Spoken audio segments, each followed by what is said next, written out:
Então, vamos lá, gente. Vamos conferir, então, esse exercício número 6, exercícios propostos, página 25 aí da apostila.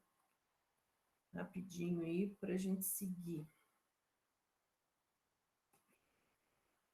Só um minutinho que eu estou encontrando ele aqui. Então, vamos lá. Aqui.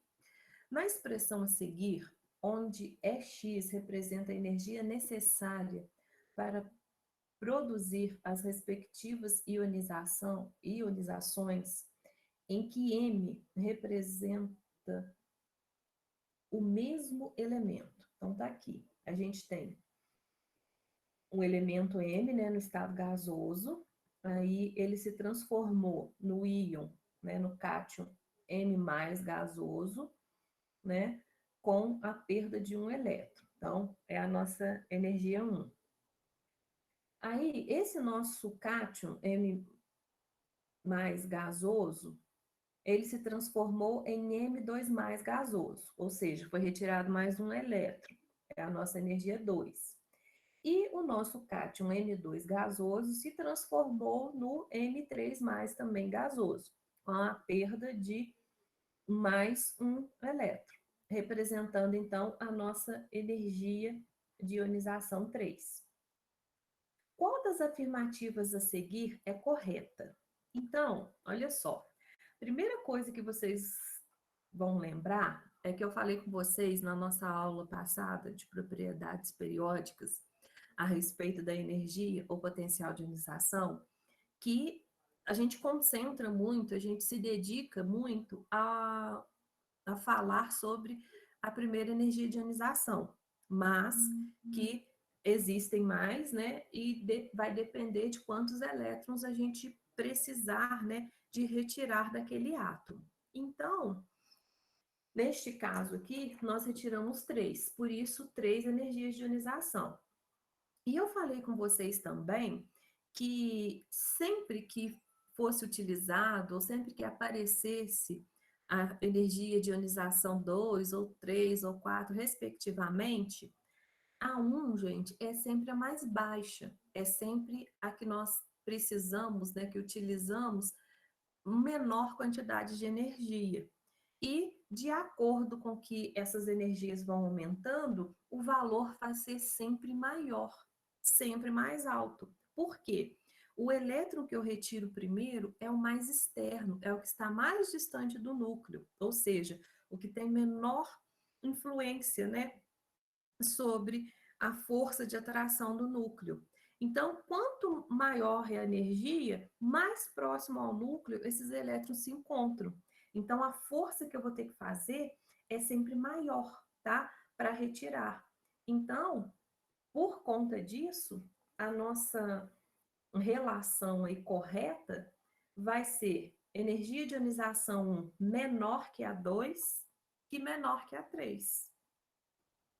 Tá? Sempre assim. Nunca as energias serão iguais, como está na afirmativa A, nem na B, que fala que a 1 e a 2 são iguais e maior que a 3, tá? A nossa resposta correta é a letra C, que fala pra gente aí, ó, a relação certinha. Energia de ionização 1 menor que a 2 e menor que a 3, tá? Guarda sempre assim, Beatriz.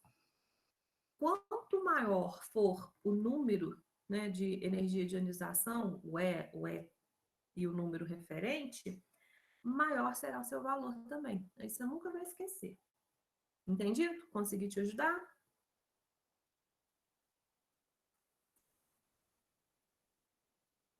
Joia. Então, depois que vocês derem uma olhadinha, gente, se tiver alguma dúvida, vocês falem aí, por favor, que a gente tenta ajudar. Mais algum, Beatriz? Ou só esse mesmo? Se puder, eu gostaria do 5 e do 7 também, para não conseguir. 5 e 7? Vamos lá, vamos aproveitar. 5. Tá, o 5 e o 7. Vamos fazer, então. Número 5 é da UFMG. Então, vamos lá. Vamos ver aqui. Tinha passado a página aqui, mas já estou voltando, só um minutinho.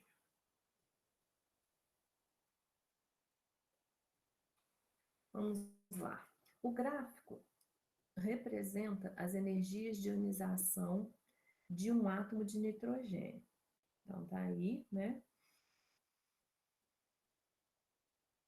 7 energias de ionização, são 7 elétrons, né, no nitrogênio, certinho a relação aí que a gente vai fazer com a quantidade de elétrons, como eu já havia comentado com vocês.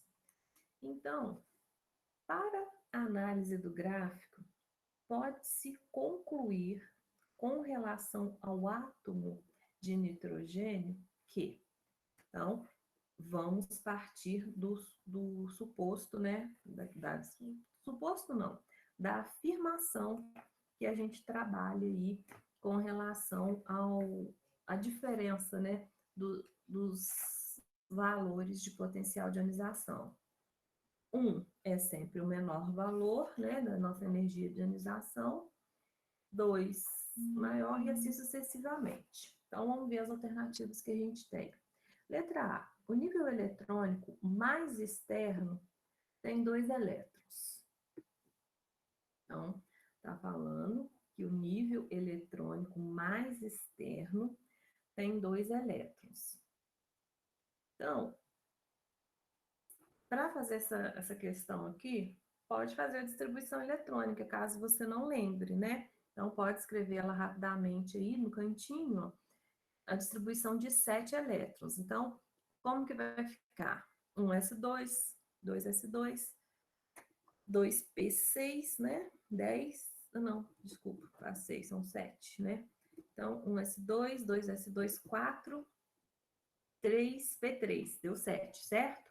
Então, olha só, o nível eletrônico mais externo vai ser o nosso 2, né? Que tem 2 elétrons no subnível S e 3 no P. Então, ele não tem 2 elétrons, e sim 5. Então, a alternativa A está incorreta por conta disso. Letra B. O sexto elétron é muito mais difícil de ionizar do que os demais. Então, tá falando do nosso sexto aqui, ó. Se a gente acompanhar no gráfico, tem o valor, né, de energia de ionização aproximadamente 500 aqui, né? Mas ainda tem mais um, ainda tem o sétimo, né?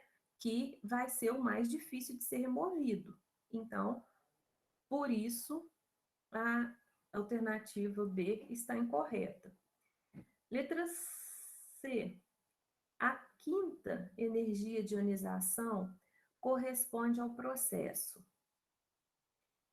N5+ gasoso, vai produzir N6 mais gasoso, mais a energia, né?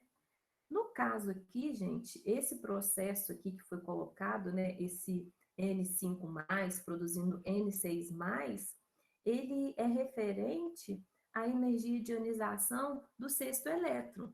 Se fosse o quinto, teria que ser N4+, produzindo N5+, tá? Essa é a incoerência aqui na alternativa C. Letra D. O átomo apresenta 5 elétrons com alta energia e 2 com baixa energia.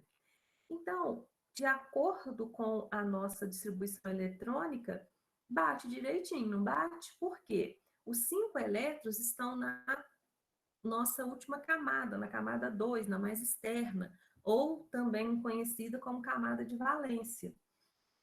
E, consequentemente, né, eles terão maior energia do que os 2 elétrons mais externos, né, que estão localizados lá no subnível 1, que é no 1s2, tá? Então, certinho a letra D. E a letra E, a energia de 700 electrovolts é suficiente para ionizar os 7 elétrons. Então, olha só, ele fala para a gente que, com essa afirmação, né, que o último elétron, ele necessita de... Desculpa, peraí, não é que está falando na última informação, está falando no gráfico. Ele informa para a gente que o último elétron é que vai necessitar desses 700 eletronvolts de energia, tá? Para ser retirado, né? Para ser arrancado do átomo. E para a gente retirar, então, os demais, né? A gente vai ter que somar, né? Ou seja, a energia, como está falando aqui na última alternativa, né? Ela vai ser maior, né? A energia de 700 eletronvolts é suficiente para ionizar o 7. Não, essa energia, ela só é responsável pela retirada do sétimo. Para retirar o sétimo, a gente vai ter que ter uma energia maior do que 700, tá? Então, a resposta correta é a D aí, como a gente já havia determinado. Número 7. Com relação à energia de ionização e aos raios das espécies, a proposição incorreta é. Então, a gente vai relacionar aqui a energia de ionização e os raios atômicos, tá? Ele quer, então, que a gente encontre a opção incorreta. Então, vamos analisar aí cada uma delas. Então, vamos ver a primeira. A primeira fala que o raio atômico do átomo sódio, no seu estado fundamental, é maior que o raio atômico do íon sódio Na+, ou seja, do cátion, né? Então, se a gente relembrar a nossa aula de terça, que falou sobre essas propriedades periódicas, inclusive o raio atômico, né? A gente vai concordar com essa afirmativa aí, né?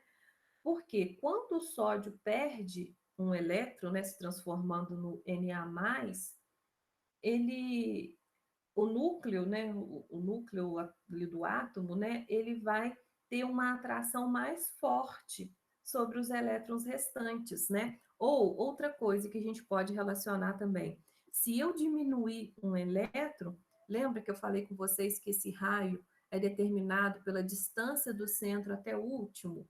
Então, se eu diminuo um elétron, consequentemente, eu tenho uma distância menor, né?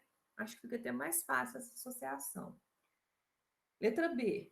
O raio atômico do cátion Na+, é maior que o raio atômico do Mg2+. Então, o que está acontecendo aqui? O sódio, né, o cátion Na+, perde um elétron, e o magnésio, o cátion Mg2+, ele perde 2 elétrons, certo? Aí, o que vai acontecer? Como o número atômico deles é diferente, o do sódio é 11 e do magnésio é 12, eles vão possuir a mesma quantidade de elétrons. Aí você vai falar assim, então, o raio atômico dele vai ser igual. Só que tem um detalhe, o magnésio, ele vai possuir uma, uma carga nuclear, um número de prótons maior, tá? O que faz com que o seu raio seja menor que o do sódio, tá? Por conta da diferença de prótons deles. Então, tá certinho também essa afirmativa letra B aí. A C. Primeira energia de ionização do átomo sódio é maior que a primeira energia de ionização do átomo de magnésio, todos dois no estado fundamental. Olha só, o que a gente vai ter aqui? O elétron mais externo do magnésio, né, o que está mais distante, ele vai ter. A gente está falando agora de energia de ionização, né? Não é mais sobre raio atômico. Ele vai ter uma energia maior.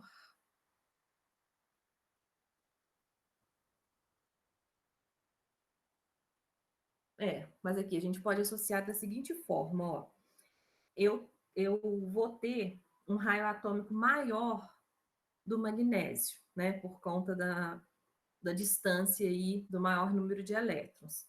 Então, se o raio atômico do magnésio é maior, a energia de ionização necessária para retirar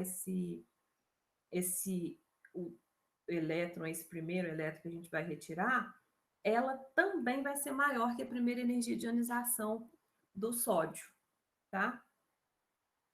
Então, seria o contrário aí, como a gente está procurando a incorreta, né? Seria a letra D, tá? Aí está associando as duas propriedades.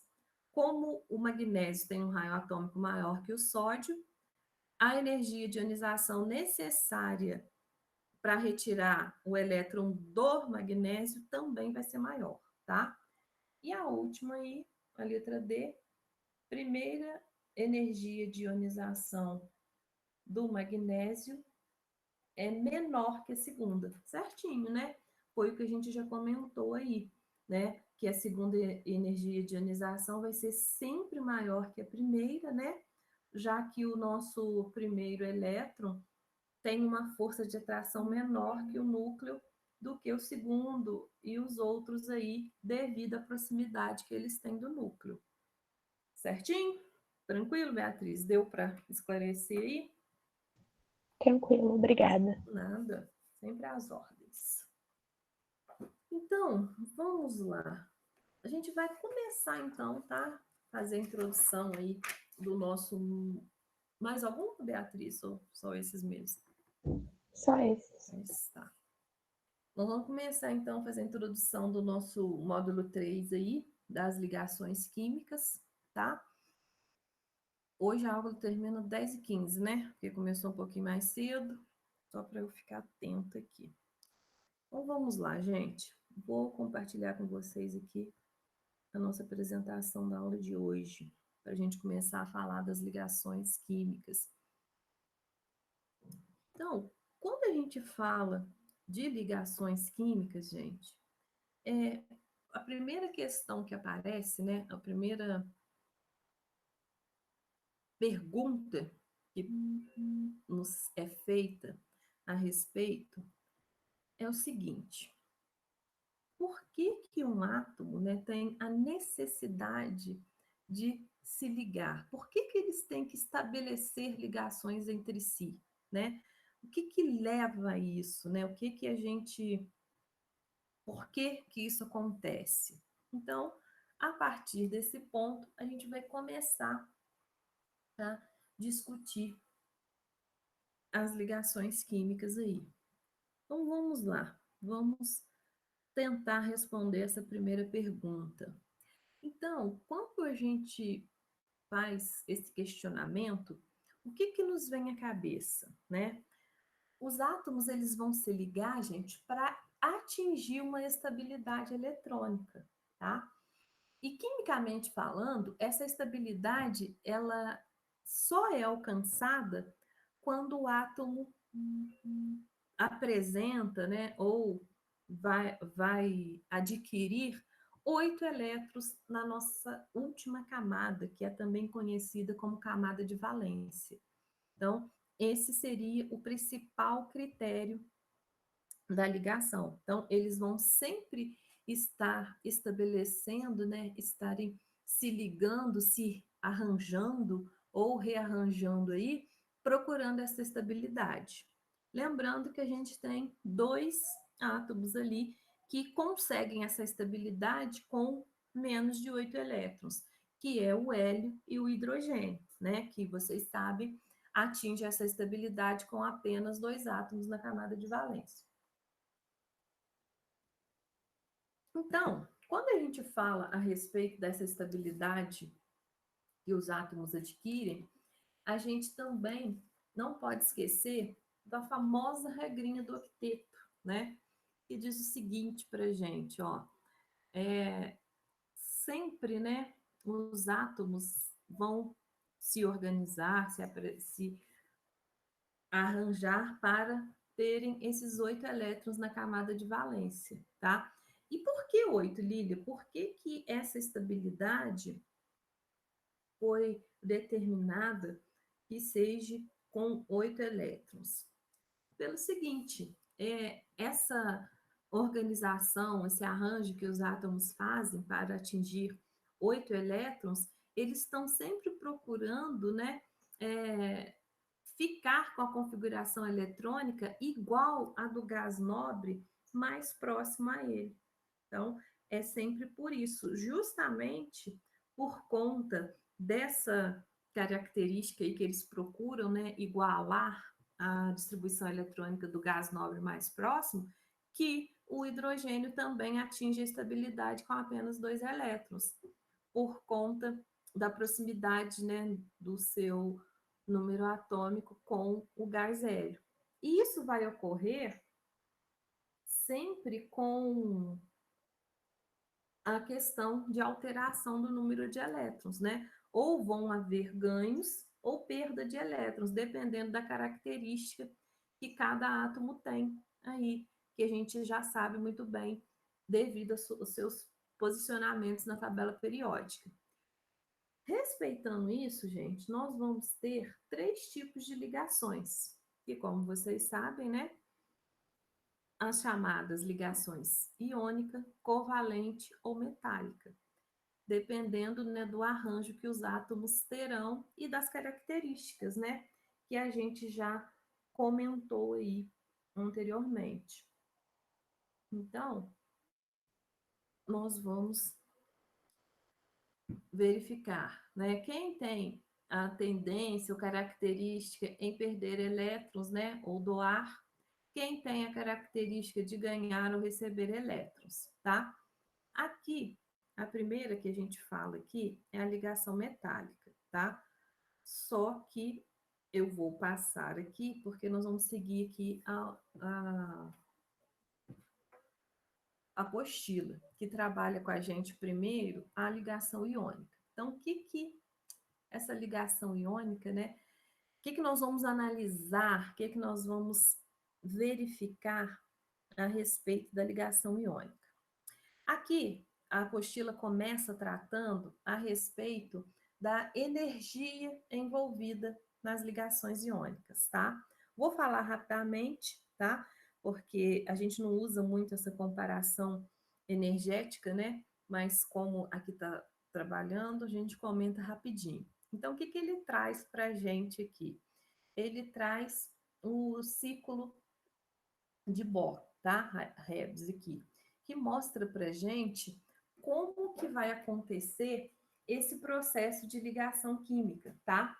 Então, vocês podem observar aqui no desenho, no esquema, né, representado aqui na apostila, que fala para gente o seguinte, né? A gente tem, olha aqui, a variação de 6 energias, né? A gente tem a energia ou entalpia 1, 2, 3, 4, a 5 e a 6, que é a última, né?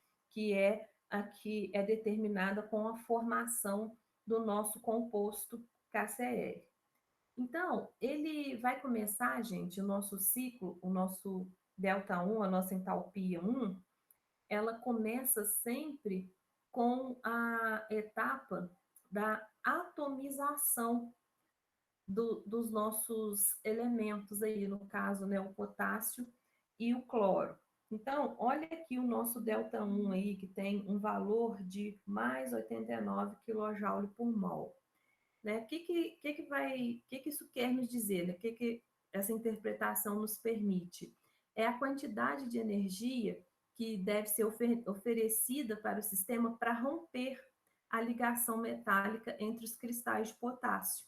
E com isso, né, quando a gente faz essa separação, a gente consegue, então, determinar, né, ou chegar na origem de um mol desses átomos aí separados. Aí a gente vai para a segunda etapa, né? O nosso ΔH2, que é de 122 kJ por mol. Aí, o que vai acontecer aqui? Né? Nessa etapa, a gente vai separar ou fazer a atomização, né, do nosso outro componente, né, que é o cloro aí. Então, essa aqui é a energia, né, que a gente vai fornecer ao nosso sistema para romper a ligação covalente entre os átomos de cloro, tá? Aqui, então, com essa energia aqui, a gente consegue átomos, átomos, faltou aqui, a palavra embolou aqui. A gente consegue fazer a atomização, então, de meio mol, né, do cloro aí, porque a gente sabe que a formação dele são 2 átomos, então eu consigo fazer aqui a separação, igual tá representada aqui na nossa equação, né? K, gasoso, mais meio mol de Cl2. Então, partindo para a nossa terceira etapa, né, o nosso ΔH3 aqui, a gente tem uma energia de mais 418 kJ por mol. Então, aqui, gente, vai ser a nossa primeira energia de ionização do potássio, né? Ou seja, vai ser aqui que a gente vai conseguir retirar aquele elétron, né, mais externo lá do mol de potássio para que a gente consiga realizar a ligação. Aí chegamos na nossa entalpia, né? Ou nosso ΔH4 aqui, que agora já é negativo, é de menos 349 kJ. Então, o que está acontecendo aqui? Aqui, a afinidade eletrônica do cloro, né, que vai atrair esse elétron do potássio aí, que vai ser retirado, né? Então, quando o cloro faz essa ação, né, essa atração sobre esse elétron, esse 349 aqui, quilojoule é a energia que vai ser liberada, tá? Para que o cloro consiga fazer essa captura aí desse elétron lá do potássio. Aí a gente vai lá para a nossa ΔH5, que é de menos 717 kJ por mol, né? Aqui, gente, nós já temos a energia envolvida, né, para a formação da nossa rede do cloreto de potássio, tá? Essa diminuição, né, para menos 717 é em virtude dessa formação do cristal iônico aí, que ele é mais estável que os íons que se encontravam separadamente, por isso que dá essa diferença tão grande aqui. E, por fim, a nossa última variação aí, que é o delta H6, que também é negativo, né, de menos 437 kJ, né, o ciclo completo, é a etapa que leva a substâncias simples, né, até a formação do nosso cristal iônico aí, que é a formação da nossa substância, o KCl. Tá vendo? Como que no estado sólido, tá, gente? Sempre que a gente fala dessa formação aí desse cristal iônico, lembrando que vai ser representado no estado sólido aí, que a gente verifica, tá? Essa entalpia de rede ou entalpia reticular, tá? De um sólido iônico, que é esse último aqui que a gente consegue chegar aqui, ou seja, no produto final, né, que é formado na nossa ligação, ela, né, é diferente da entalpia molar do sólido e da entalpia molar dos gases, tá? Então, que se encontravam separadamente aqui no nosso processo. Aí, esse valor, né, da nossa entalpia de rede, ela nos dá a ideia de como a ligação é forte, né? Como que a ligação iônica, ela né, assim, tem um caráter bem forte em relação às outras aí que nós vamos ver, tá? Então, essas entalpias de rede aí dos compostos iônicos, elas vão ser muito altas e evidencia o quê? A intensidade presente, tá?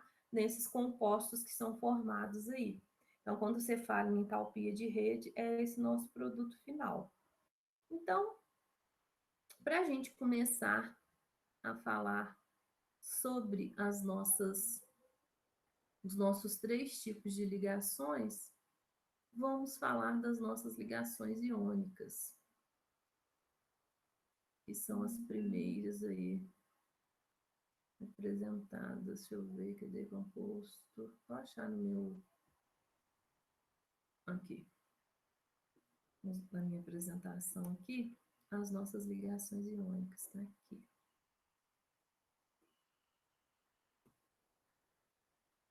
Então, quando a gente fala em ligação iônica, gente, o que a gente vai, assim, destacar, né? O que a gente vai falar a respeito, né? O que é fundamental, o que vocês precisam guardar a respeito dessas ligações iônicas. Então, primeira coisa, gente, nós vamos falar das características, né? De quem são os átomos envolvidos nesse tipo de ligação.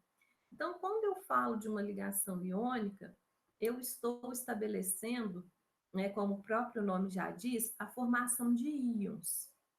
E esses íons só podem ser formados a partir do momento que vão haver íons disponíveis, né, para essa situação, né, para essa possibilidade. Então, isso só vai ocorrer, gente, se a gente tiver átomos com características diferentes, né? Se eu necessito da formação de íons, eu preciso ter átomos aqui que tenha característica em doar elétrons e outros que tenha característica de receber. E isso vai ocorrer entre os dois grupos da nossa tabela ali, os metais, que são os átomos que têm a necessidade ou característica de perder elétrons, e os ametais, que do outro lado precisam receber, sempre procurando atingir a estabilidade eletrônica aí que a gente acabou de determinar nas ligações. E como nós vimos também, analisando esse ciclo aqui na apostila, é um tipo de ligação muito forte, muito intensa, que é caracterizado por quê?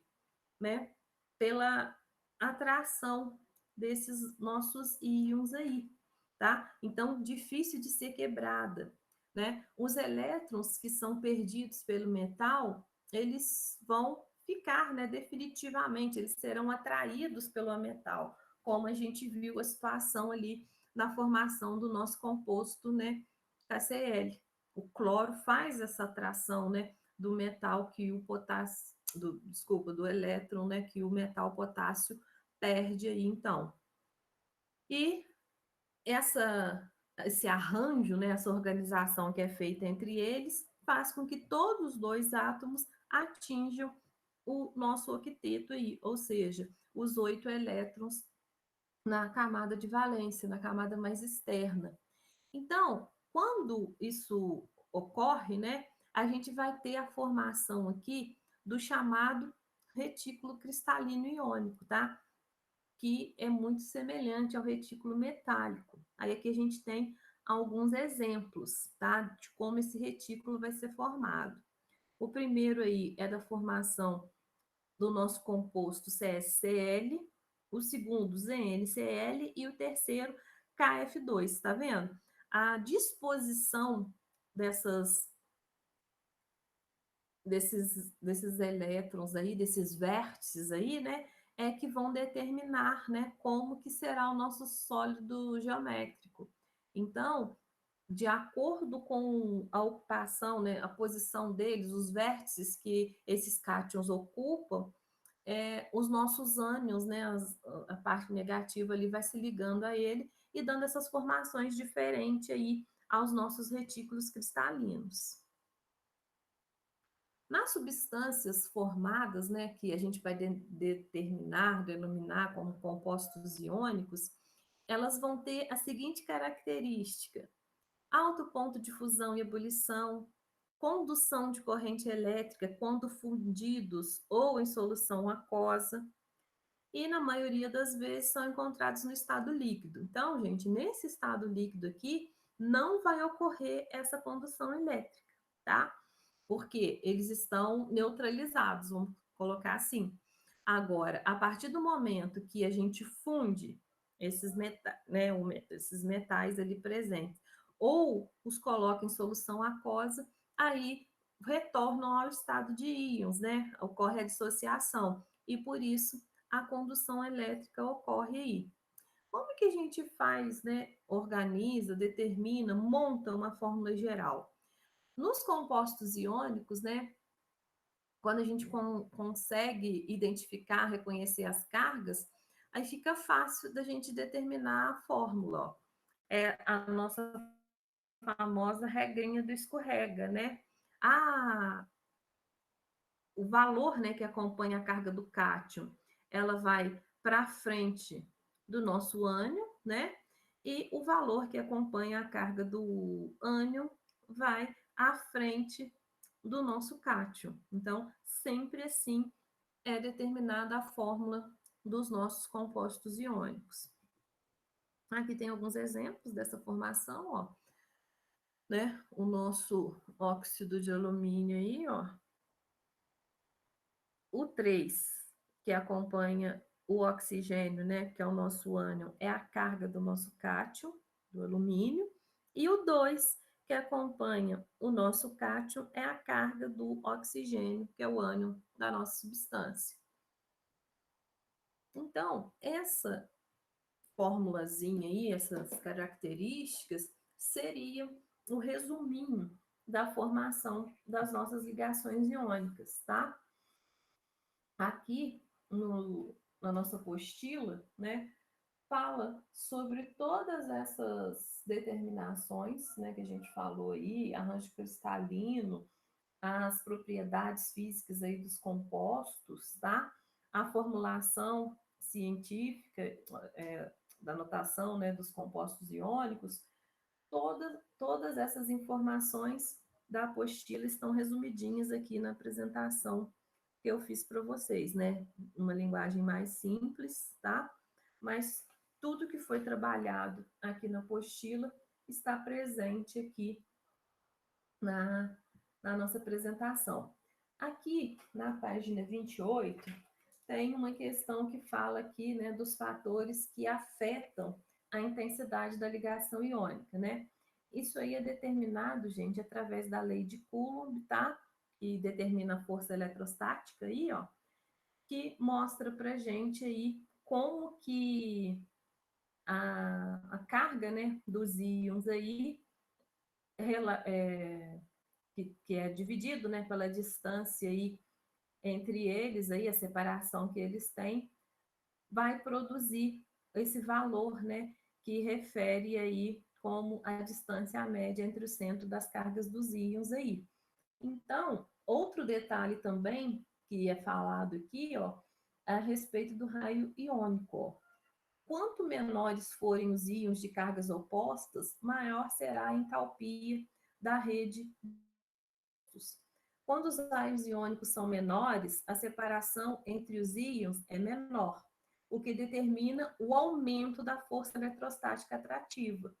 Então, aqui eles colocaram, né, uma escala. Ó. A gente tem a substância cair com uma força menor, né, de 645 kJ por mol, menor do que a formação da substância KBr, que é 689, que é menor que a KCl, que a gente analisou ali no gráfico, é 771, e que é menor que a da nossa substância KF, né? Que entre elas aí é a maior energia do nosso retículo formado aí. Então, seria isso, essa proposta aí, né, a respeito das ligações iônicas que a gente vai trabalhar hoje. Qualquer dúvida, gente, estou à disposição de vocês, tá? Outro detalhe que acho que eu não falei, mas também acho que não é novidade para ninguém, né? Esses nossos compostos iônicos são compostos binários, né? Formados aí por dois elementos, né? Dois átomos aí diferentes, tá? E a questão da estabilidade a gente falou também. Então, acho que é isso. Acho que eu não esqueci de nenhum detalhe. Depois vocês dão uma lidinha aí na apostila, nessa parte que refere-se à ligação iônica, tá? Lília, a regra do octeto, ela é aceita para todos os compostos? Não, né, gente? A gente sabe que tem algumas exceções aí. Mas como ela atende a maioria dos casos, então a gente utiliza essa regra como base, bom? Então, gente, muito obrigada pela atenção aí de vocês, tá? Bom final de semana e até a próxima terça, né? Sem ser essa agora da semana do feriado, a outra.